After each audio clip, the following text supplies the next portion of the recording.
Do you know about John Wojtowicz, who attempted to rob a bank to fund trans woman Elizabeth Eden's gender-affirming surgery?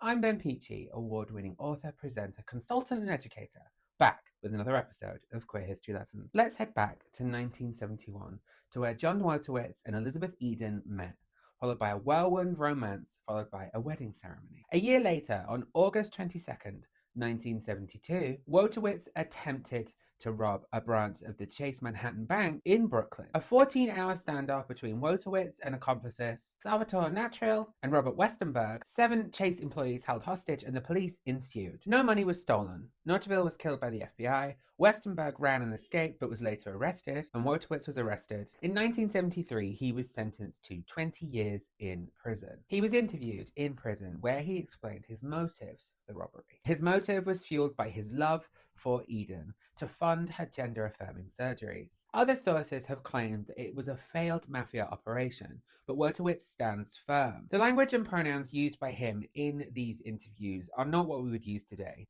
and some viewers may find them upsetting. His motives were purely love, saying that he tried to get money for Eden for her birthday, but couldn't, so the next day she sadly attempted suicide and died a clinical death. Wojtowicz said, "I saw him, Eden, in the nut house on Monday, and then Tuesday I went to rob the bank." In hostage negotiations, Wojtowicz managed to get Eden released from hospital. Eden would visit him monthly in prison and would ultimately fund her transition herself. She also legally married a different man and sadly died of AIDS-related pneumonia in 1989. Wojtowicz's actions would be immortalized in the 1975 film Dog Day Afternoon, one of Al Pacino's most iconic roles, and picked up an Oscar for Best Original Screenplay. But the man himself eventually faded into obscurity. In and out of prison for parole violations, he would eventually die from cancer in 2006. He was a romantic at the heart of a love story. In the 2014 documentary that explored the robbery, he explained, "I consider myself a romantic.